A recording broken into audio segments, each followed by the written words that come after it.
Alright, so a lot of people have been hitting me up, been asking me what my strategy is, been wondering what I see on a day-to-day basis and what helps me become a consistently profitable trader. So I'm gonna just dive right into it. So basically, what my strategy is, it's supply and demand. And why I like this strategy is because I just feel like it's very simple and not too hard to comprehend. It's really just you wait for a breakout, wait for the retracement back down, and then you get in on that retracement and push back in the opposite direction.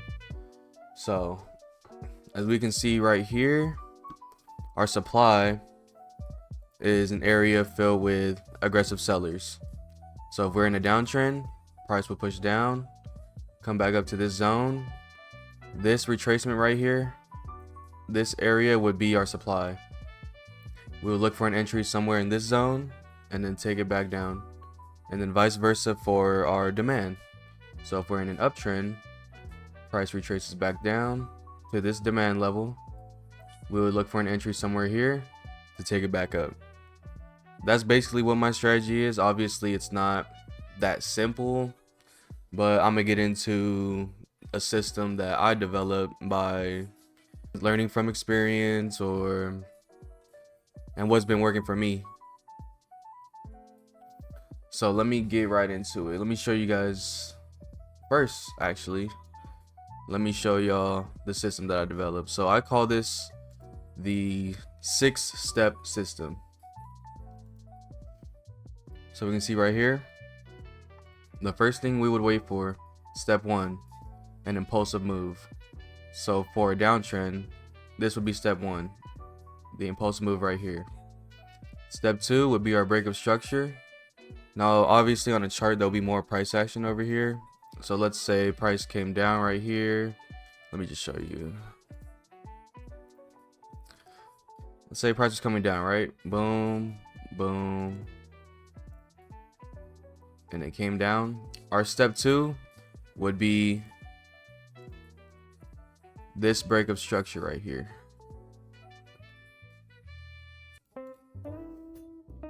So that would be our step 2. So now we have our step 2. Step 3 is identifying our supply and demand level. So when price comes down, pushes back up, comes down again, our demand, or in this example, our supply would be this area right here after the break of structure. So step 1 we have right here. Step 1 we have right here, the impulsive move. Step 2, our break of structure. Now step 3 is locating our supply level. So after we have this break of structure, now what I'm looking for is a retracement back up to the supply level. Step 4, identifying fair value gaps. That's what FVG stands for. It stands for fair value gaps. Now I'm not a fair value gap trader. I'm not too knowledgeable on it. I just know that when I see those areas, it represents areas that need to be filled, areas that price needs to fill. So I put optional too because you don't necessarily need it for this strategy, but it helps because it just means that, like, especially after this impulsive move, let's say there's a fair value gap within this area right here, then I know that, okay, price needs to come back and fill this area regardless. So it gives me a stronger indication that it would want to reject right here. Not all the time, but in most cases, yes. And then I'll show you guys a chart example. I'm just giving you the general knowledge of what my strategy is. So now that we have step 1 to 4, 1, the impulsive move, 2, break of structure, 3, locating our supply and demand, which is this blue area, 4, our fair value gap. Now step 5, we wait for the rejection. So after we have this break and we come back here, now we're looking to take sells in this area, and I have a certain system that I have within step 5, because you don't want to just enter right away when it hits this area, because sometimes price can it can follow step 1 through 4, but then it might just break past our supply level, which would completely invalidate our system. So you'd want to see price come back up to this area and form some type of rejection candle, like a pin bar, hammer, whatever you want to call it. Those are like the strongest rejections in this area. But as long as it doesn't break above our supply zone right here, then we're all good. The trade or the supply level would still be valid. So after we wait for that rejection, step 6, enter on the break of candle. That's what BOC stands for. It stands for our break of candle.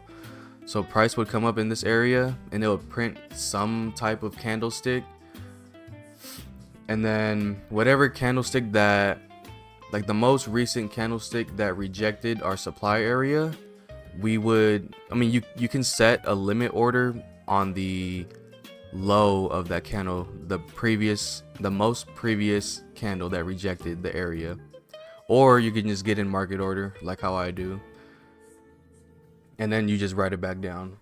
And I'll show you an example just so you guys can get a better understanding of it.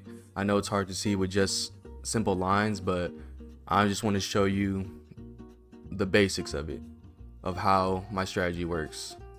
So let's jump right into looking at some candlesticks. Okay, so over here we would have an example of a demand setup. So first and foremost, let's look at our system. So step 1, the impulsive move. Step 1 would just be this area right here. This whole leg up right here would be our impulsive move. So now we know we have step 1 out the way. Step 2, our break of structure.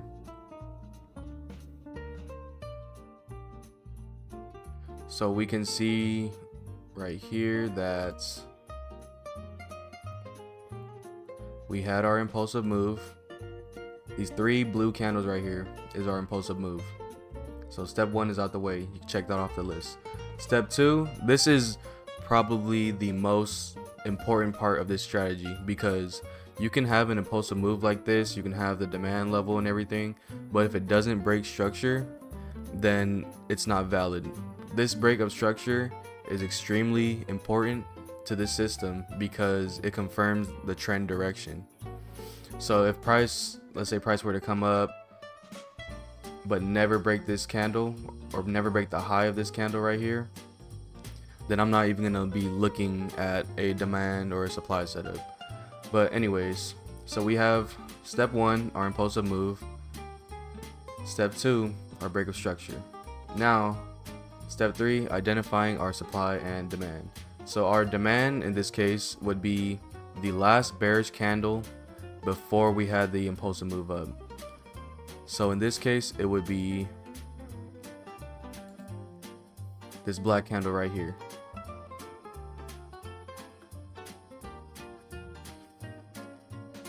Like I said, the demand area, it would be the last bearish candle before the impulsive move up, and then just vice versa for our supply. So now that we have step 1 through 3, step 4, identifying our fair value gaps. So we have step 1, the impulsive move. Step 2, break of structure. Now I'm looking for our demand level, which we have right here. Now step 4, our fair value gap. So let me show you how I dropped our fair value gaps. So basically, when you see a market structure that prints like this, you can see right here that there's no wick going into this area and there's no wick going up right here. So this whole empty space right here is known as a gap or fair value gap. So we know that this area would need to be filled eventually. It's not going to look as this clean every single time, but like I said, I just like it because it indicates that price wants to come back down to fill this area at some point, right? So now I put optional because sometimes, let's remove this real quick. Let's say all of this wasn't here, right? We just had this push down, come back up. Let's say this wick wanted to come way down here, right? So now that this wick filled this area, this empty space within this candle, now there's no fair value gap right here. But it doesn't mean that we still can't take the setup, right? I just like using it as an extra confirmation. It's kind of like the cherry on top, basically. But let's see, let's just go back. So let's say price looks like this, right? So we have step 1, our impulsive move. Step 2, our break of structure. Step 3, we located our demand. Now we have our fair value gap. Now after I see that, I'm like, okay, we have steps 1 through 4 already printed on the screen. So now we're gonna wait for the retracement back down to our demand level, which leads us into step 5.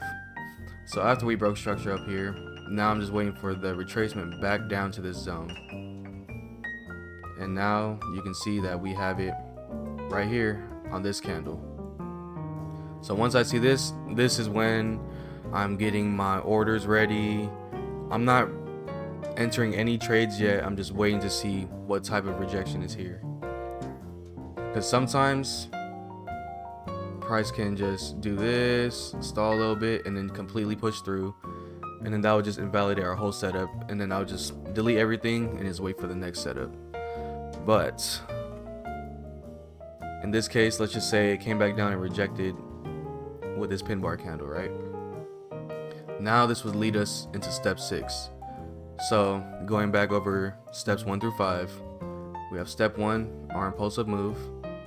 Step 2, our break of structure. Step 3, we located our demand level. Step 4, our fair value gap. Step 5, our rejection. Now step 6 is enter on the break of candle. So what that means is, let's say this wasn't here, right? Let's say all this wasn't here. And the candle, let's say this is all we see, right? We see price break structure, come back down and retest our demand area. This next candle right here, I'm just waiting, right? So the step 6, enter on break of candle, means that once price pushes past the high of this candle right here, the top of this wick, once it breaks past that barrier, then I'm gonna get in the trade. So let's say this candle was live like this, going up, down, whatever, and it finally pushes past. As soon as it touches that level, I'm getting in my trade.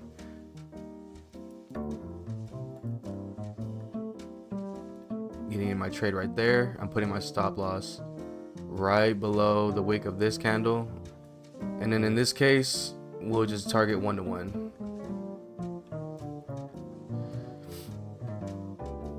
And then we can see price just push through. But that's basically how my strategy works. Like I said, I feel like it's very simple. Although it's a lot of steps and it may seem like there's a lot going into it, I feel like it's very simple to understand if you can just identify each step. But yeah, this is just an example of an A+ setup because every single step was met. And going back to, actually let me go back to the rejection. So for step 5, wick rejections like this, if it comes down, wicks into the zone and closes somewhere on the top part of the zone, that indicates a very strong rejection right there, because price wanted to come down, but there wasn't enough sellers to push through our demand area, which is why it'll close right here. But let's say the candlestick closed like this, right? If it closed in the area like this, now I'm a little bit iffy about it, because it doesn't seem like, well, 1, there's no wick to the downside, and 2, it just doesn't seem like a very strong area of rejection. which is why it's important for it to be a wick rejection. It doesn't necessarily have to be a wick rejection. Like sometimes price will close like this. Like price can close like this right here. And then I would still take trades entering on the break of this candle right here. But it all just depends. It depends on the whole market structure, if you're willing to take that risk. But for me, just to keep it simple, we like wick rejections. If it closes in the area, the supply or demand area, it minimizes the probability of a rejection, but you can still take the play though. But I just want to show you guys A+ setups, just so you can get the hang of understanding what my strategy is, and so you guys can really understand high quality setups. So let's jump into some real life chart examples. All right, so here's a good example of identifying a supply area. So going back to the system, step 1, impulsive move. We can see our impulsive move is right here. All these consecutive black candles. This whole area right here, this whole leg down would be our impulsive move, right? Now, step 2, our break of structure. We can see back here that price broke structure right there, and this structure right here. It's a very small structure, but it still counts as a break of structure. So now we have step 1 and step 2. Now we have to look for step 3, identifying our supply level.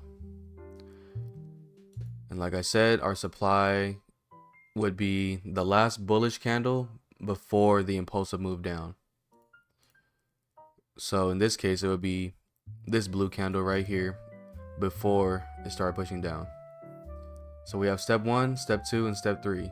Step 4, identifying our fair value gaps. We can see right here, this, let me zoom in more. This candle right here has a gap because there is no wick filling this side right here and this side right here. So a fair value gap basically consists of 3 candles, with the middle candle being the candle with the gap in it. So basically how I would draw it up is like this. It'd be the wick of this candle to the wick of this candle. So you can see this area right here, there was no wicks going into this area, which makes it a gap. And like I said earlier, I like to look for these fair value gaps next to our zone or within our zone, just to give us a stronger indication, because it's an area that wants to reject. So now that we have steps 1 through 4 out the way, step 5, we're just gonna be waiting for the rejection now. So let's see what price wants to do. Boom, we're just sitting in our hands still. We finally get a tap into the zone. So now I would be looking for entries, but I'm not getting in just yet. I'm waiting to see if we can break the low of this candle first. So if it closed like this, I'm waiting to see if it can break the low of this candle. So let's see if it breaks the low. Almost did, but it didn't just yet. So since now this is the most recent candle that rejected this area, now I'm looking for price to break the low of this candle. So we finally get that break. So once we broke that area, I would be getting in with my stop loss right above the high, and then we'll just keep it at 1-to-1, and you can see the play hit. My strategy is very system based because of the guidelines that I have and the steps that I follow. All right, here's another good example of a supply setup that I would look for. I'm trying to find a demand setup, but I haven't found one that's really clean. I don't want it to look too messy and choppy and confuse you guys. I'd rather show you guys setups that are clean, just so you guys can get the point of what I'm trying to explain. So basically, to jump right into it, let's bring up our system again.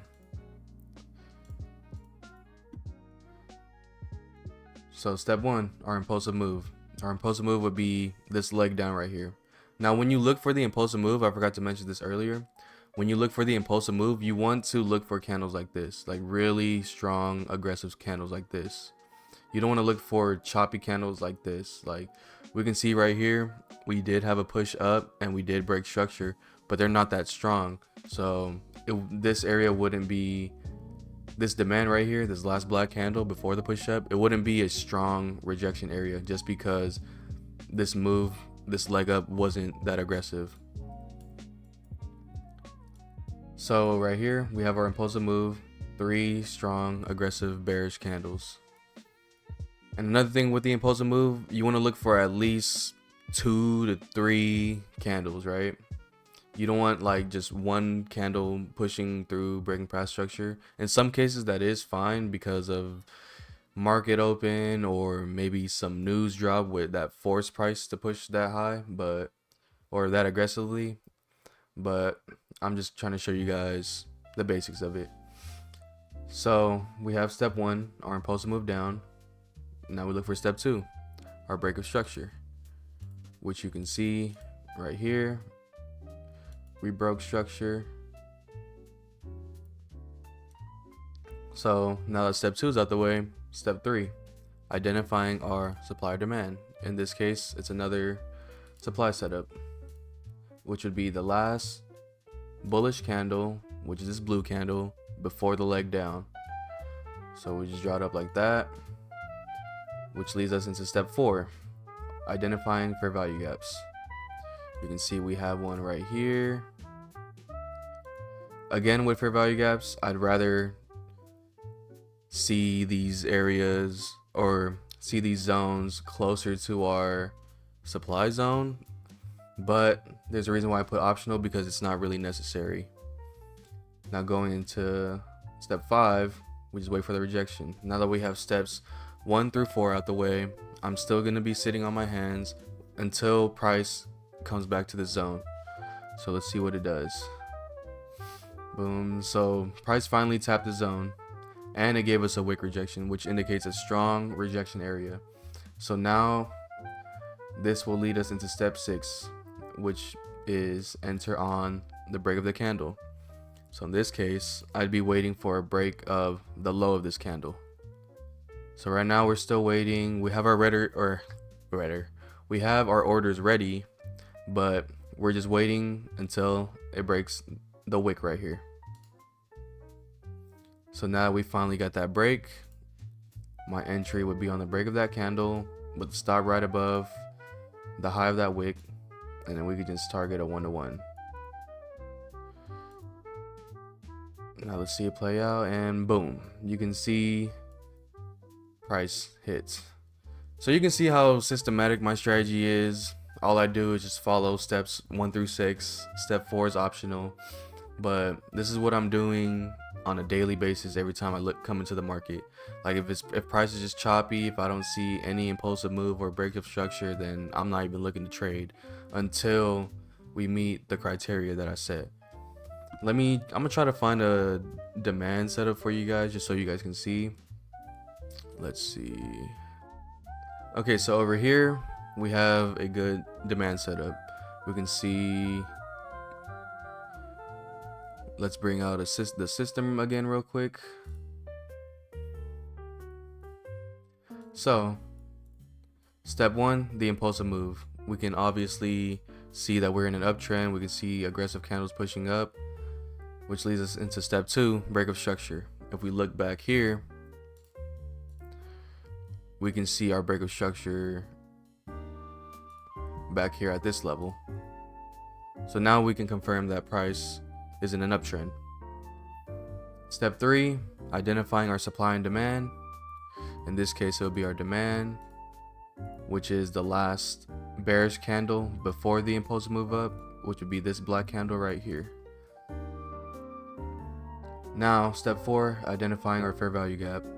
This is an example of a fair value gap that I would like to see, because it's connected to the demand candle and the second impulsive candle. and you can see that it's touching the same area as our demand setup. So now that we have step 4, I'm just waiting for price to come back down to this area and hoping to see us get a nice rejection. So if we look, boom. So now we can see that price came to this area, rejected, and it closed above the area. So now that we have step 1 through 5, 1 being our impulsive move, 2 our break of structure, 3 identifying our demand, 4 identifying our fair value gap, if we can see right here, 5 we wait for the rejection. Oh, let's go back to step 4 real quick. So this fair value gap can also work both ways. So you can see that price came up, came back down, and filled this gap. But if you look closely, there's another gap right here. So when I see a fair value gap in both directions, it gives me even a stronger indication that price wants to keep pushing up, because this area right here indicates price wanting to be filled eventually. It doesn't mean it's going to happen right now, but we just know that there's a gap right here and price needs to fill this area. So going back to step 6 or step 5, we came down, tapped our zone. Now what I'm waiting for is a break of the high of this candle right here, the top of this wick. So we keep playing it. Now, since price never broke above this wick, we'll be looking at this candle. Now, although it closed here, it's still never really pushed all the way through. And there's a reason why I have this, I don't know if you guys can see, but there's like a dashed line right here. This is just a halfway point of our demand. Usually if price closes below it, then I'm not going to really be looking to take any trades. But since it closed like right above it, then I'm still going to be looking. This is kind of like a safety net. If price closes in the zone but still above this middle point right here, then I would still be looking for entries for a buy. But if it were to close below, then I'm more iffy about the setup. But we're still waiting for the entry, right? So price came down here, closed in here. Now we'll see what happens next. You can see right here, this wick would have wicked this in. So as soon as price broke above the high of that candle right here, let me move this out the way. As soon as price broke above the high of this candle, then I'd be getting into this trade with my stop loss right below that wick, and then we'll just take it for a 1-to-1. Now let's see it play out. Boom, boom, and we can see that it hit. So yeah, this is basically my strategy. I feel like it's really not too complicated to fully comprehend, as long as you're able to follow the 6-step system. And I really like it too, because it makes me focus on the system more than how much I'm going to be risking or how much I'm going to be making off of this trade. But it makes you focus on the craft more rather than how much you're going to profit or how much you're going to make, right? Because it's not really about making money, although that's what the reward is. It's not about making money. It's more about following your system, following your rules. And it just feels like a video game, because this is something that I developed by learning from other traders and just by experience and from just what I've been seeing over the years. And it just feels really cool to know that when you see a setup and see each step get checked off and you're like, dang, and then you see the play hit, you're like, damn, like I can't believe it really hit. And it makes you want to stick to that system even more. So that's what's been helping me stay consistent. That's what's been helping me become profitable. And I'm gonna drop more videos going into each step on like just things to look out for. I just wanted to get this out there and, you know, put this out there just to share my knowledge. But yeah, I'll be dropping more videos soon. I just wanted to get the basics out of what I see. But I hope y'all enjoyed. Like the video if you want or not, but I'm just here to help the people out. See ya.